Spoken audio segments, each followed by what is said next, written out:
Tanungin ko kayo, anong sabi ni Gibo Teodoro? Putang ina mo, Gibo, ang ingay-ingay mo sa China. Ang ingay-ingay mo sa issue ng China, walang hiya ka, wala kang naitulong sa bayan mo. Yung EDCA sites, ilan yan? Siyam na EDCA sites yan. Ang sabi nila, kaya daw may mga EDCA sites tayo para tumulong sa oras ng kagipitan. Relief operations, yun yung mga sinasabi nila na maitutulong sa atin ito. Puta, may nakita kayong kano? May nakita kayong kano na naka-uniforme ng militar na nandito ngayon nakalubog sa baha para tulungan yung mga kababayan natin habang siyam na EDCA sites yung ibinigay natin sa mga gagong yan? Wala. Buwis buhay naman ang pag-rescue sa ilang residenteng natrap sa kanilang mga bahay. At live mula sa Kawit, Cavite, nasa frontline ng balitang yan si Dave Abuel. Dave, ano ng sitwasyon dyan? Andre, Nikki, mayat-mayang malalakas na buhos ng ulan at pabugso-bugsong hangin dulot ng perwisyo ng baha. Ano kita nyo? Tingnan nyo, sinong mga nagtutulong-tulong? Sinagip itong batang ito ng mga standby. Yung ano na yan, yung tubig na yan, lagpas tao daw yan. Imagine mo kung itong bata na to nalaglag dyan, di patay yan. Putang ina yan. Imbis na sana yung mamatay dyan, yung mga magnanakaw ng mga taga-gobyerno. Ganyan ang pahirap sa bayan. May nakita kayo na taga-gobyerno nandiyan dyan ngayon habang naghihirap itong mga kababayan natin? Wala. O eto, tanungin ko kayo, anong sabi ni Gibo Teodoro? Putang ina mo, Gibo, ang ingay-ingay mo sa China. Ang ingay-ingay mo sa issue ng China, walang hiya ka, wala kang naitulong sa bayan mo. Yung EDCA sites, ilan yan? Siyam na EDCA sites yan. Ang sabi nila, kaya daw may mga EDCA sites tayo para tumulong sa oras ng kagipitan. Relief operations, yun yung mga sinasabi nila na maitutulong sa atin ito. Puta, may nakita kayong kano? May nakita kayong kano na naka-uniforme ng militar na nandito ngayon nakalubog sa baha para tulungan yung mga kababayan natin habang siyam na EDCA sites yung ibinigay natin sa mga gagong yan? Wala. O, natatandaan nyo, di ba yun ang sabi nila, yun ang sabi ni Gibo, na yung EDCA sites daw na yan, importante kasi daw, ang maitutulong daw sa atin yan ay... Ang may tutulong daw sa atin yan pag may dilubyo, may mga relief operations, makakatulong. Wala saan ka makakita? Magpadala kayo ng picture, video, na may tumulong sa ating Amerikano. Habang binabayo tayo nitong mga bahana ito, magpakita kayo, wala. Bakit? Kasi niloloko tayo ng gobyerno Niloloko tayo ni Bongbong, niloloko tayo ni Teodoro. Yang mga sundalo na yan, kaya yan nandiyadyaan, binigay natin yung mga ekta-ektaryang mga lupa na yan para gawin tayong base militar, imbakan ng bala, hindi para protektahan ng Pilipinas, kundi para protektahan yung Taiwan. Tangina nyo, gusto nyo palang protektahan yung Taiwan, bakit hindi kayo doon nagtayo ng mga base militar nyo? Bakit dito? Kundi ba gagong mga taga-gobyerno natin? Imaginein mo yan, hindi natin away. Nakikisali tayo, namigay pa tayo ng mga lupa dyan sa mga Amerikano na yan para gawin tayong tambayan. Tama o mali? Hindi ba tama? Yan ang sinasabi ko sa inyo. Hinahanap nyo ba yan? Natatandaan nyo pa yan? Pinaalala ko lang. Pero oo nga yung EDCA sites nga, sabi nila tutulong daw. Ngayon, ilang araw na tayong binaba, mula Miyerkules hanggang ngayon, Lunes. May nakita na kayo? Yung si Bongbong nga, hindi nyo makita, kano pa. Si Bongbong nga, hindi natin napagkikita kung nasaan yung mga Amerikano pa. Pero sana man lang, sinisingil ito ng mga aktivista, anak bayan, mga ganyan, di ba? Yung mga maiingay sa impeachment ni BP Sara, di ba, Letsky dyan sa Amerika, watching from Texas, konting tulong. So, sobrang laking tulong yan, mapupunta ka sa langit. Di ba nanonood dito na mga taga Batangas? Mga taga Tanawan, tanaw lang ng tanaw, bahala kayo, di kayo mapupunta sa langit. Di ba? O, yan yung sinasabi ko, bakit hindi sila sinisingil neto ng mga nandiyan dyan sa impeachment ngayon, sinisingil si Inday sa 70 million. 70 million Sinisingil natin si Inday Sara, gumagastos tayo 25 million araw-araw. Tapos 70 million lang yung hindi pa accountable, hindi pa naman pala final yung report nitong hayop na COA na ito. Tapos parang para sa mga congressman, ninakaw na ng opisina ni Inday Sara yung pera. Samantalang itong mga ninakaw sa atin, PDIC, PhilHealth, yung ninakaw sa atin sa PhilHealth, yung ninakaw sa atin sa sa Maharlika Investment Fund, yung mga ginto na ibinenta natin, ba't di nila hinahanap? Putang ina, paano? Alam niyo si Bongbong Marcos, minaster niya ang corruption sa Pilipinas. Minaster ni Bongbong, papaano? Yung tatay niya nagnakaw, sinarili nila. Nung nagnakaw yung kanilang tatay, nung panahon, sinarili nila, nilagay nila sa Switzerland, nilagay nila sa Amerika, yung pera sinarili nila. Kaya nagreklamo mga NPA, nagreklamo mga makakaliwa, nagreklamo yung mga pulis, nagreklamo yung mga sundalo, nagreklamo mainstream media. Kasi sinarili ni Bongbong ay ni Marcos Sr. yung pera. Ang talino ni Bongbong, sabi niya, pag nanalo ako, i-redeem ko yung pangalan ng tatay ko. Akala ko, i-redeem niya yung mga ginawa ng tatay niyang pagnanakaw, hindi siya magnanakaw, gagalingan niya. Yung pala, mas nakuha pala niya, ito mali ng tatay ko. Kaya pala niya kinakausap yung tatay niya. Pa, presidente na ako, anong gagawin ko? Sabi ng tatay niya, galingan mo. Dati, masyado akong sugapa. Ngayon, lahat ng nanakawin mo anak, i-share mo. I-share mo sa pulis, sa sundalo, mainstream media, NPA, mga makabayan black, congressman, senator. I-share mo sa kanila. Di baling medyo maliit yung maliit yung take home mo, basta ang importante, kakampi mo sila, kasama mo sila sa impyerno. Kasi anak, nung namatay ako, sa impyerno ako napunta. Pinahihirapan ako mayat maya. Yung nanay mo ayaw pa mamatay, ayaw pa ako samahan dito. O kaya hirap na hirap ako ngayon. At least, Bongbong, ikaw, pag namatay ka, dinamay mo lahat na itong mga to sa pagnanakaw. Pag namatay kayo lahat, marami tayo dito. Hindi tayo mababagot. Araw-araw magkukwentuhan tayo dito sa impyerno. Ganon. O, kaya ganon ang ginawa ni Bongbong. Lahat ng mga ninakaw nila, sinare nila. Bayad sa vlogger, bayad kay ganito, bayad kay ganyan, bayad sa ganyan, doon sa mukhang puppet na broadcaster, bayad sa mga sa mga manyakis na mga dating lingkod maglilingkod daw sa bayan na ngayong mga senador na mga kumakain na ng ebak. Gano sinentralize niya, tama? Sinentralize niya. Oo, kumbaga sa bahay, pag centralize yung aircon, buong bahay malamig, pati kusina at saka CR. Pucha, nung panahon ng tatay niya, nakafocus lang. Lahat ng pera ay kunin natin, dalhin natin Switzerland. Atin lang yan. Sobra sugapa natin. Kaya nagkaroon ng people power. Nagkaya nagalit mga tao, napatalsik siya. Ay ngayon, yun yung nakita ni Bongbong Marcos ngayon na hindi ginawa ng tatay niya. Sabi niya pa, masyado kang sugapa kasi. Masyado kang madamot. Tingnan mo yung pera mo, di mo naman nandala sa impyerno, di ba? Ang masaklap na yung pera mo, naka-freeze pa. Nandoon sa Switzerland, nandoon sa New York, di natin makuha. O sana pa, hindi ka sana napatalsik sa Pilipinas. Kung yung mga binangko mong pera na yan, binayad mo dito sa mga nag-rally sa'yo. O di kakampi mo sana sila. O namatay na kayo lahat, di sana marami kayo dyan. Kaya babaguhin ko ang ginawa ng tatay ko. Yung ninakaw ko, isi-share ko. Para sa si Robin Hood. Kaya lang, ang problema, si Robin Hood nag-share sa mahihirap. Puta siya, hindi. Nag-share lang siya sa mga sa mga nagrereklamo. O nagrereklamo ka, bayaran kita. Ikaw nagrereklamo ka, bayaran kita, magkakakampi tayo lahat. O hindi ka na pwede magreklamo, bayad ka na. Tangina, pag namatay tayo lahat ng pera na yan may iwan. Sama-sama tayo sa impyerno, papasuin tayo doon gabi-gabi. Ganon yung ginawa nila. Kaya ganyan na nangyari sa bayang Pilipinas. Lahat magkakakampi. Nagtataka kayo, Boss Dada, bakit ganon? Rally ng rally yung mga anti-corruption, pero bakit hindi tayo nagtatagumpay? Paano ka magtatagumpay?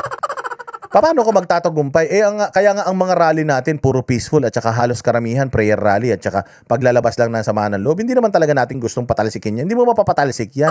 Paano mo mapapatalsik yan sa dami ng pera na ninakaw niyan? Lahat binayaran yan. Kaya lahat kakampi niya. Kampi nila si Risa, kampi nila si Ascendenia, sila Dilima. Yung dati, kalaban ng gobyerno ang mga komunista, mga utak. Ngayon hindi magkakampi. Bakit? Oy, kasi share sila. One for you, one for me. Ganun sila, share. O kaya ayan, nagtatanggulan sila sa isa't isa. Ayaw nila si Inday Sara. Bakit? Kasi pag umupo na si Inday Sara, yung mga share nila, pucha, habulin ni Inday Sara yun. Yon. O kaya tinan mo, pati Comelec. O maganda ba ang Alam ninyo, ang pinakadelikado talaga sa lahat ng ito, etong eleksyon. Baka talaga, palagay ko talaga pagdating ng eleksyon, mahihirapan tayo. Kahit na sobrang lakas ni Inday Sara, hindi ma-impeach si Inday Sara. Mahihirapan tayo hanggat nandiyan niya si Garcia. Hanggat nandiyan si Garcia sa Comelec, mahihirapan tayo. Kasi putang inang yan, kung lahat binabayaran nila, harap-harapan, binabali nila yung batas. Yung Comelec na yan, harap-harapan mandadaya yan. Maniwala kayo. Yun ang problema natin pag natalo tayo dyan sa Comelec, sa eleksyon, kung magkakaroon ng eleksyon, kung matatalo tayo dahil tangina niyan. Magnanakaw din yun nandiyan sa Comelec, dun tayo yari. Let's just cross the bridge when we get there. Hindi talaga tayo yung mga lahat ng mga people power ngayon na ina-expect ninyo, Kaya nga ako nagpupunta eh. Kaya kayo dapat magpunta eh kahit umuwi kayo. At least man lang may pakita natin yung ating yung ating pakikiisa. Pero yung, ay, hindi na ako pupunta diyan kasi hindi naman mawawala yan si Bongbong eh. Mali yun, hindi naman yun ang gusto ng mga rally eh. Yung mga rally, hindi naman gusto na mawala si Bongbong. Gusto ng mga rally, magising si Bongbong. Baka sakali, etong 2 taon, ayusin niya yung trabaho niya. Di ba? Javid Porong.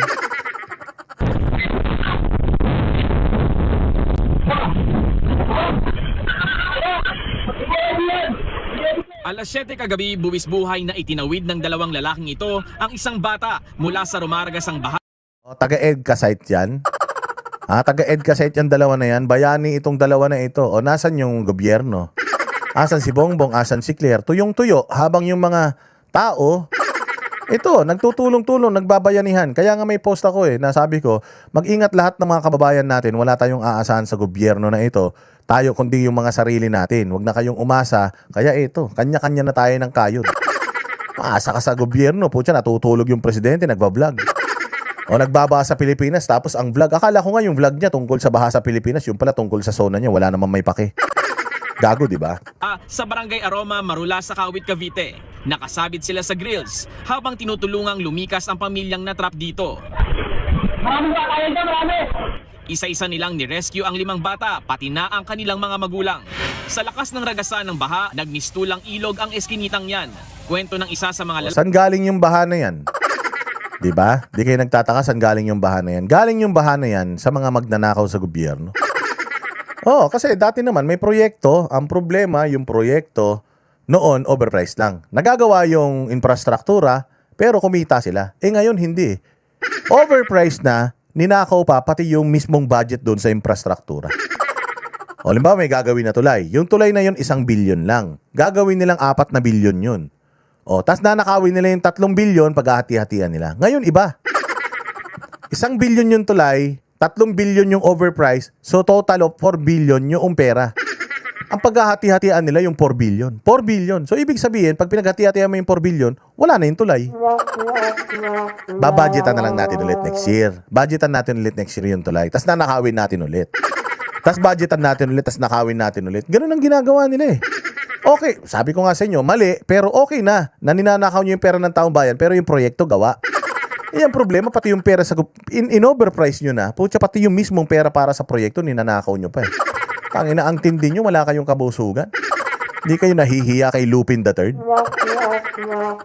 Buti pa si Lupin, kahit papaano nagtitira, kayo hindi eh. Inubos nyo talaga eh.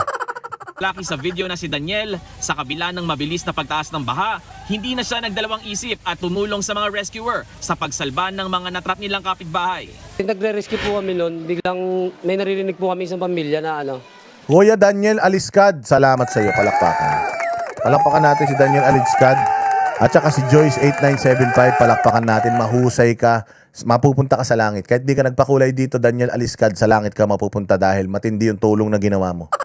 Sa bayang Pilipinas, mabuhay ka, mas mabuti pa ikaw may silbi, si Bongbong wala. nangingi rin po na nare-rescue na rin po. Laking pasalamat naman ni Evelyn Aday sa mga tumulong sa kanyang pamilya. Hinihika pa raw siya ng mga oras na yun at aminadong mahihirapan silang mag-asawa na tumawid sa baha kasama ang 5 anak at 1 apo. Kasi yun doon po sa dinadaanan po talaga, ang grabe po talaga yung agos. Pag dumaan ka doon, tatangayin ka po talaga.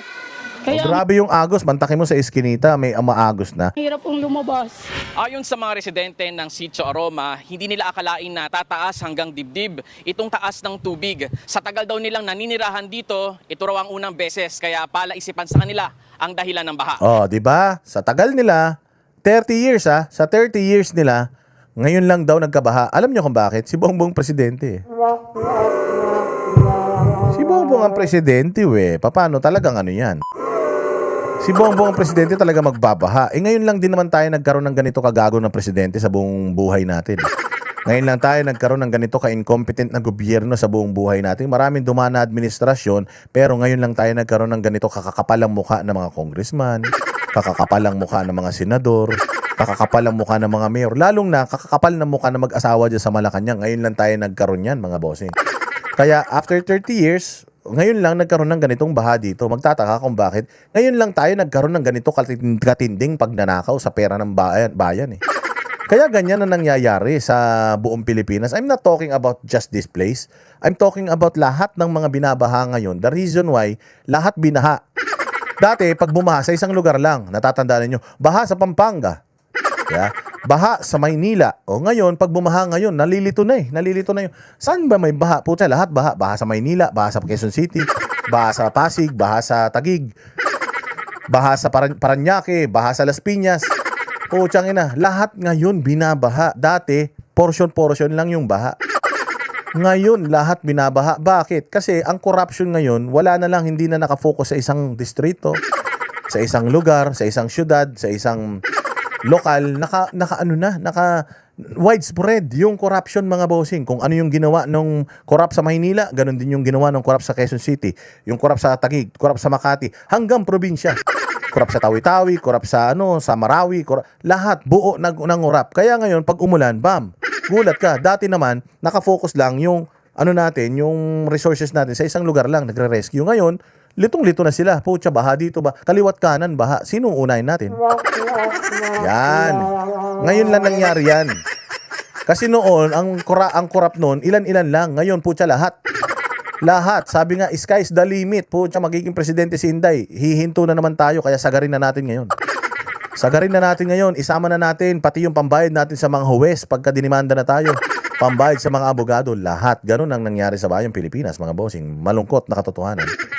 Ayon sa MDRRMO ng Kawit, 18 barangay ang binaha dulot ng matinding ulan. Kabilang dyan ang mga barangay Gahak at Marulas na pinaka-naapektuhan dahil sa lampas tao ang taas ng baha. Ang ilang rescuer kahapon, gumamit na ng lubid. Nasan ngayon si Torre? Nasan si Torre? Boys with Love vlog, mabuhay ka. God bless you. Nasan si Torre ngayon? O sabi ni Torre, di ba, nung nasa Davao, lahat sila nagsasalita eh. Nagsalita yung mainstream media, nagsasalita yung mga vlogger, nagsasalita yung mga yung mga congressman, lahat nagsasalita. Si Torre nagsasalita tungkol sa baha sa Davao. Alam niyo ba sa Davao ngayon, nagpa-party-party na sila, isang buwan Kadayawan Festival. Wala silang problema doon. O dito sa Metro Manila, nasaan ang mga gago? Bakit wala nagpo-post? Bakit walang post? Mahabang post. Open letter. Ba't walang open letter si General Torre sa mga bahay, sa mga lugar nito? Kasi wala siyang bahay diyan, ganoon. Pagka may bahay ka, kapag apektado yung bahay mo, maingay ka. Pero kapag ibang tao, bahay ng ibang tao yung apektado, wala kang imik. Yan ang sinasabi ko sa inyo eh. O nasan sila ngayon? Nasan yung mga maiingay? O nasan si Claire Castro? Baha sa Davao, ang ingay-ingay. O bakit ngayon? Bakit baha dito sa Cavite? Baha sa Las Piñas, sa lahat ng syudad? Baha. Putsang ina, ba't wala silang ingay? O yung mga kapitbahay niyong Dilawan na galit sa mga Duterte. O kita mo ngayon, sinong hinahanap nila? Si Inday Sara, pasyal ng pasyal, bumaba na sa buong Pilipinas, gago. Di naman presidente si Inday Sara. Hanapin niyo muna si Bongbong. Si Bongbong nga mula Miyerkules eh. Lunes lang sumipot. Miyerkules, Huwebes, napagod siya sa zona. Napagod siya sa zona, 2 linggo siya nagpahinga. Saan ka naman? Di ka nahiya? Hanapin niyo muna yung presidente natin. Hanapin niyo muna yung EDCA site. Nasaan na yung mga kano na tutulong sa atin? Hanapin niyo muna yan bago si Inday. Di man trabaho ni Inday yan eh. Tsaka yung Office of the Vice President, tuloy-tuloy yung pagtulong ng mga yan. Kahit wala si Inday, gumagana yung opisina ng Vice President. Bangka at mga floater, maisalba lang ang mga residente. Sa datos ng Kawit MDRRMO, higit 300 pamilya ang kinilangang ilikas dahil sa baha. Pansamantala silang nanunuluyan sa 18 evacuation center. Meron pa tayo siguro mga... Yan ang nangyayari ngayon. Baha, matindi ang baha, hindi ba?